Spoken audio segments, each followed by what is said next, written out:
E aí, gurizada, tudo bom? Com saudade de vocês, né? Faz tempo que a gente não se vê.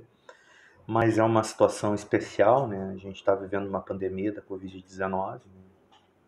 O Brasil ainda não apresenta números alarmantes, mas essas medidas de contenção que a gente está tendo, não tendo aula, o afastamento social, são importantes para evitar que a disseminação mais rápida da doença, né? Então, infelizmente, ela veio bem no nosso período de aula. A gente não está de férias, a gente tem que desenvolver as nossas atividades. Então, a gente segue a matéria normal, né? Tentando manter uma qualidade para vocês, a gente está se esforçando para manter isso, né?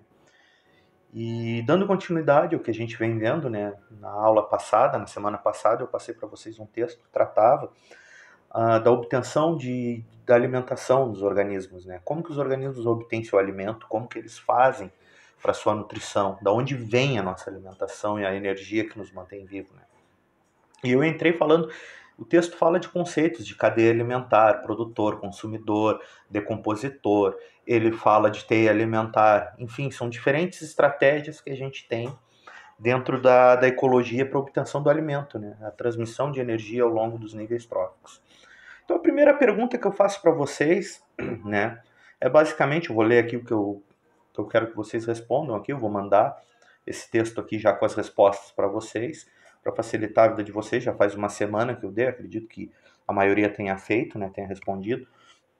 Então, o que é uma cadeia alimentar? Cadeia alimentar trata-se de uma organização entre organismos para transferência de energia e nutrição entre os diferentes níveis tróficos.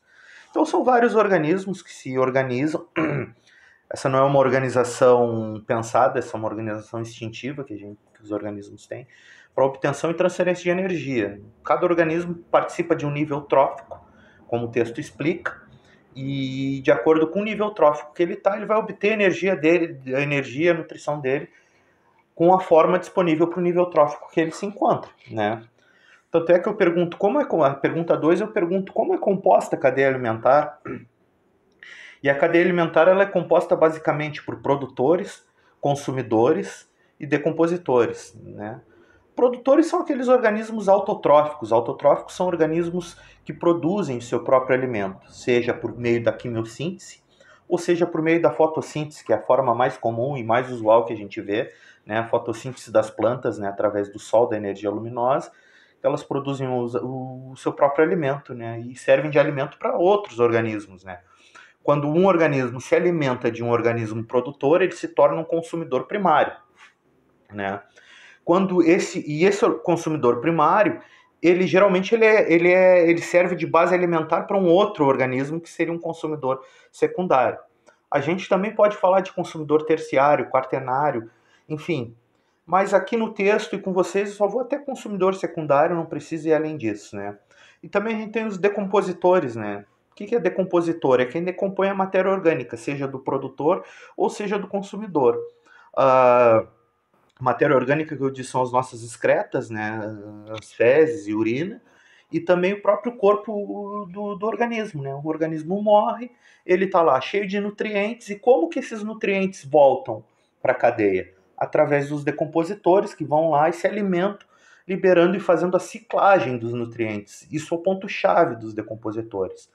Eles fazem a ciclagem dos nutrientes. Esses nutrientes, ao serem reciclados, voltam para a terra e os produtores vão se aproveitar novamente desses nutrientes disponíveis. Em caso de uma planta, vai usar o nitrogênio, vai usar o carbono disponível, né? Vai usar o fósforo disponível e vai fazer essa mistura com os elementos da luz do sol, com mais elementos químicos como a água, né? E vai fazer uma mistura e produzir seu próprio alimento.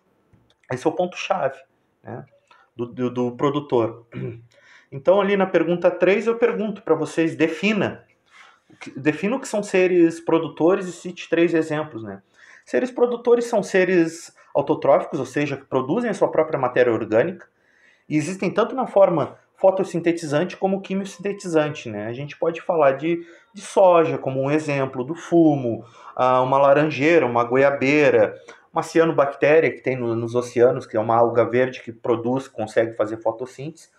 Como tem alguns organismos que vivem em grandes profundezas, que obtêm, são autotróficos e são quimiosintetizantes, que eles obtêm energia através de fontes termais. Lá não tem sol, não tem disponibilidade da luz, mas eles obtêm energia através das fontes termais, e como tem uma grande abundância de nutrientes, eles conseguem se manter vivos e conseguem produzir seu próprio alimento, né? Então esse é o ponto-chave, né, do organismo produtor.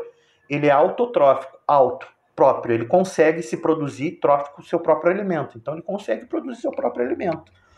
Chave, matou aí, né? Dei mais de 3 exemplos para vocês, né? Vou mandar o texto aqui, não se preocupem, vocês vão ver como é a resposta, né? Na pergunta 4, eu peço defina o que são produtores, o que são consumidores, eu peço defina o que são seres consumidores primários. Cite 3 exemplos. Exatamente, são esses seres que obtêm diretamente a sua matéria orgânica ao consumir um organismo produtor, né? Aí tem vários exemplos, né? É vaca, é cabra, é cavalo, né? Os besouros, os insetos em gerais, né? Que se alimentam de seiva ou de restos vegetais, de folha, as abelhas também que se alimentam do pólen. Então esses organismos que se alimentam diretamente dos seres produtores, exclusivamente de seres produtores, são chamados de consumidores primários, tá? Eu tenho a pergunta 5 para vocês, né? Defina o que são consumidores secundários. Existem 3 exemplos. Bom, o consumidor secundário ele é aquele que obtém a sua matéria orgânica consumindo um consumidor primário. Ou seja, ele não vai comer o capim, ele não vai comer a soja, ele não vai comer a laranja. Ele vai se alimentar do organismo que come o capim, que come a soja, que come a laranja. Vai se alimentar, ou seja, da vaca, né, algum outro herbívoro que tem, entre vários que existem na natureza, né? E aí a gente pode dizer que é uma onça parda, um exemplo, um graxaim, um gato do mato, um gavião. São esses organismos que vão consumir outros organismos, que os organismos que se alimentaram anteriormente dos produtores. Então esses são o consumidor secundário. A próxima pergunta eu peço para vocês definir o que é um ser onívoro, né? E citar 3 exemplos. Um ser onívoro, né, é um ser que tem a capacidade tanto de se alimentar de um produtor, ele obtém sua energia tanto ao consumir um produtor, quanto ele obtém sua energia tanto ao consumir um consumidor, seja ele primário, secundário, terciário, dependendo do que a gente conseguir pegar, né, do que esse ser onívoro conseguir se alimentar. Então ele obtém em diferentes níveis tróficos, né, independente de ser produtor, consumidor e também decompositor. Também a gente pode se alimentar dos decompositores, né? Como é o nosso caso, nós, seres humanos, nós somos um exemplo clássico disso. Nós somos seres onívoros. Nós nos alimentamos tanto de produtores, né? A gente come os vegetais, né? Que são fundamentais, as frutas, folhas, que são fundamentais para a nossa nutrição. A gente se alimenta dos consumidores primários, a gente come vaca. A gente também se alimenta de alguns consumidores secundários e terciários, né? Então, isso depende do potencial do que a gente quer e do que a gente vai obter como alimento, né? Na nossa cultura, a gente não tem o hábito de caça, de buscar também, isso é até uma prática ilegal no Brasil, né? Mas em outras culturas você pode até ver alguém consumir um leão, consumir algum consumidor topo de cadeia. Não é o nosso caso, né? Mas, enfim, isso nos torna um ser onívoro. A gente tem a capacidade tanto de consumir vegetais produtores quanto consumir os consumidores. Então a gente obtém a nossa matéria orgânica.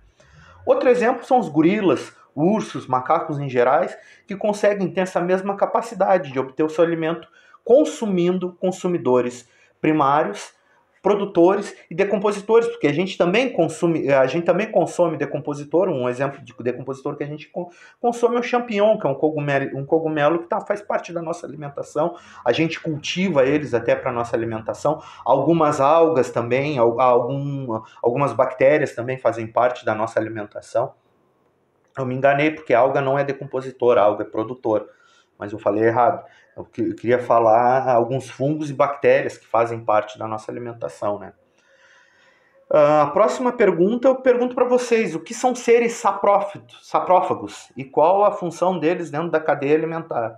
Saprófago é igual a um ser decompositor, então são organismos que obtêm a matéria orgânica por meio da decomposição dos restos de outros seres vivos, seja as fezes, as excretas nitrogenadas, seja pedaços do organismo, seja o corpo do organismo morto.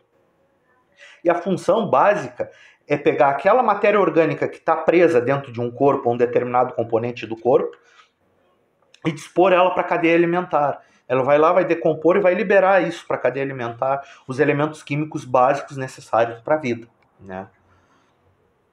Na próxima pergunta, eu pergunto para vocês, qual é a importância da fotossíntese para a cadeia alimentar?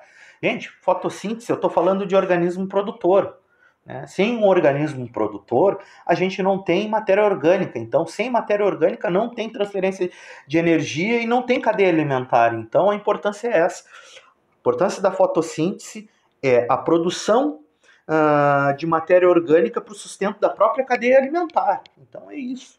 É chave. Uma próxima pergunta, eu pergunto um conceito que é: o que é bioacumulação ou magnificação trófica? Isso acontece quando alguns elementos químicos que não são biodegradáveis, como mercúrio, chumbo, principalmente alguns metais e elementos traços, que eles não são biodegradáveis e eles se acumulam no nosso corpo. E essa acumulação, ela vai aumentando conforme vai subindo o nível trófico para o outro. Um produtor tem uma concentração mais baixa, o consumidor primário vai ter uma concentração mais alta que o produtor, porque ele vai consumir vários produtores, vai acumular aquilo. O consumidor secundário vai ter uma concentração mais alta do que o consumidor primário, e assim sucessivamente. Ele vai aumentar, conforme o nível trófico cresce, aumenta a concentração daquele elemento químico no corpo do organismo. Então, eu vou ler para vocês a resposta que eu vou passar. Bioacumulação é quando determinados produtos químicos que não são biodegradáveis aumentam sua concentração nos organismos a passar de uma cadeia trófica para outra. É isso, tá? Basicamente isso.